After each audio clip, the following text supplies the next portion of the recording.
এবারে এমন একটা ফেজ আমি মঞ্চে আমন্ত্রণ জানাতে চাই, যাকে নিয়ে আসলে আমরা সবাই অনুপ্রাণিত হই, যিনি আমাদের বাংলাদেশের ক্রিকেট অঙ্গনে নিজের স্বাক্ষর রেখে যাচ্ছেন দীর্ঘ একটা সময় নিয়ে, এবং নিজের রেকর্ড নিজেই বারবার ভাঙছেন, কারণ তিনি আর কেউ নন, আমাদের Taskin. Please give a big round of applause for Taskin Ahmed.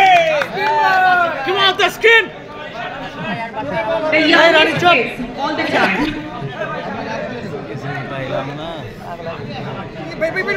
আসসালামু আলাইকুম, আশা করি সবাই অনেক ভালো আছেন।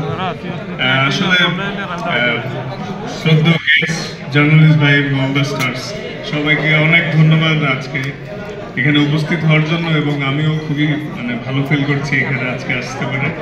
রিমার্ক হারলেনের বিষয়ে সবসময় শুনে আসতেছি এবং আমি প্রাউড যে আজকে আমি রিমার্ক হারলেনের সাথে নিজেও জড়িত হতে পারলাম।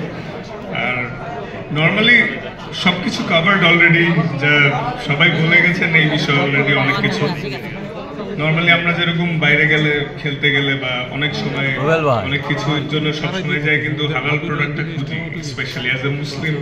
অনেক স্কিন কেয়ার প্রোডাক্ট বা পারফিউমস, অনেক কিছু ক্ষেত্রে সবসময় শুনে থাকি যে বিভিন্ন রকম অ্যানিম্যাল ফ্যাট বা ক্ষতিকারক ইনগ্রিডিয়েন্টস সেটাই ব্যবহার করা থাকে, কিন্তু সেক্ষেত্রে এটা আসলে অনেক প্রাউডের বিষয় যে হালাল সার্টিফিকেট পেয়েছে, এবং অ্যাজ এ ক্রেতা হিসাবেও কিন্তু এটা একটা স্বস্তির বিষয় যে আমি একটা জিনিস কিনতে যাচ্ছি অ্যাজ এ মুসলিম, সেটা হালাল এবং নিশ্চিন্তে ব্যবহার করতে পারবো। সামটাইমস আমরা যখন অজু করা অবস্থায় থাকি অনেক সময়, কারণ অনেক সময় অজু নিয়েই বাইরে যেতে হয়, তখন কিন্তু অনেক প্রোডাক্ট ইউজ করার ক্ষেত্রে একটু কনফিউজ থাকি, এটা যে মারলে কি আমার হঠাৎ করে অজু ভেঙে যাবে বা থাকবে। তো হালাল যখন, তখন সবাই নিশ্চিন্তে এই জিনিসটা ইউজ করতে পারবে।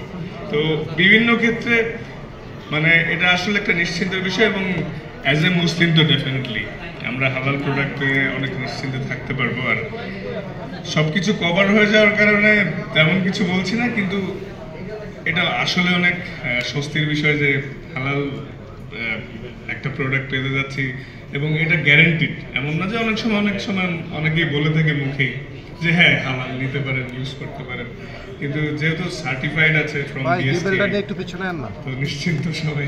তো থ্যাংক ইউ ভেরি মাচ, দোয়া করবেন সবাই। আসসালামু